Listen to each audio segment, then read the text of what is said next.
sweet like a buttercup. You're a Barbie doll. Show them all what I'm made of. Strut down the hall.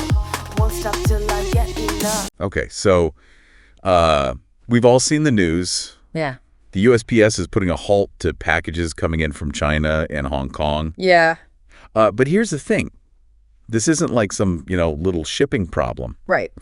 We've got this CBS News article right here in front of us, and it looks like something much bigger is going on here. Mm. What's your take on this? Like, what's the bigger picture here? I think what's really interesting is how this kind of seemingly small logistical change could actually be a major play in this Oh, wow. global trade war we've got going on, especially between the U.S. and China. Right. Yeah, that's what's so weird about this. Yeah. Like, everyone's just like, adding things to their cart, doing their online shopping, not even realizing that there's this whole trade war going on in the background. Right. So just to get everyone up to speed, the USPS officially stopped accepting packages. Okay. From China and Hong Kong.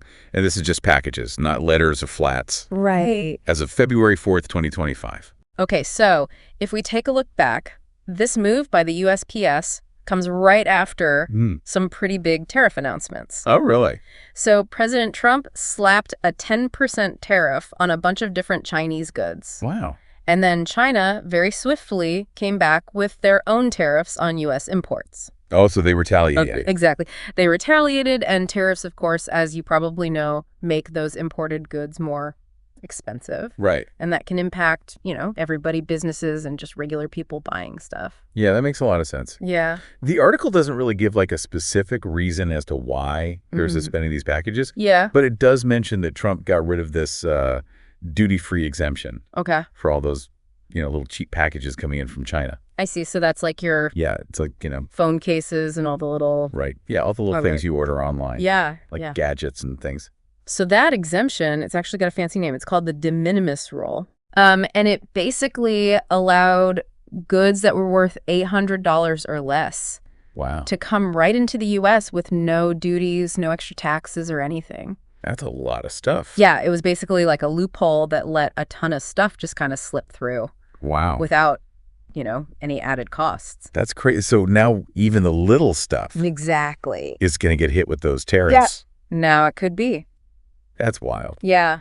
It's crazy to think that, every time we click add to cart, Right. we're kind of like feeding into this whole international It's all connected. back and forth. Yeah. Speaking of online shopping, Yeah. the article also brought up those Chinese retailers like Shein and Temu. Oh, yeah. They're everywhere these days. They are everywhere. It seems like they might be kind of tangled up in all of this. Yeah, they're definitely part of the equation. Yeah. Their popularity and just the huge amount of stuff they're shipping out, Yeah, and it's so cheap. Right at those super low prices has definitely put them on the map. The U.S. is definitely paying attention now. Yeah. The article even mentions that there's been a big jump in the number of shipments that are trying to use that de minimis exemption, Really? which makes it harder to screen for any kind of security risks, too. Oh, that's a good point. Yeah. It's not just about the money. Right. It's about, Yeah. what's coming into the country. So it's like economic and security all kind of. It's all tied together. Yeah. Wow. Yeah, This is getting a lot more complicated than just like delayed packages. definitely. So for all the people out there who are like, waiting for their packages right now, Yeah. what does this actually mean for them? Well, the unfortunate thing is the article doesn't say how long this is going to last. Oh, no. So there's just a lot of uncertainty. So if you're waiting for something from China or Hong Kong, you might be waiting for a while. Yeah. And it's not just about, regular people buying stuff. Right. It's about businesses, too. Oh, yeah. They rely on these shipments, and now their whole, operations could be disrupted. This is really highlighting how connected everything is.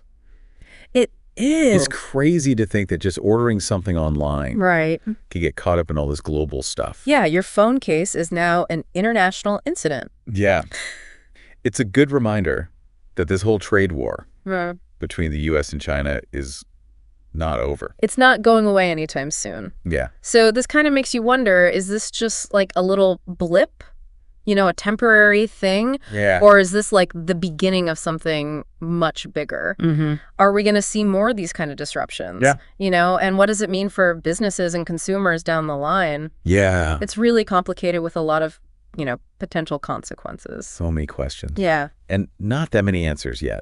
Not at this point. This will be really interesting to see how this all plays out. Yeah, it'll be fascinating to watch. Yeah, what happens next? Definitely. We'll keep an eye on it for sure. Please do. And we'll let you know if anything changes. Sounds good. In the meantime, if you're waiting for a package from China or Hong Kong, you might just have to be patient. Yeah. And until next time, keep diving deep. Always.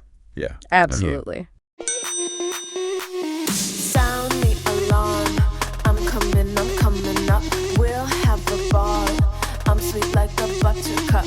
You're a Barbie doll. Show them all what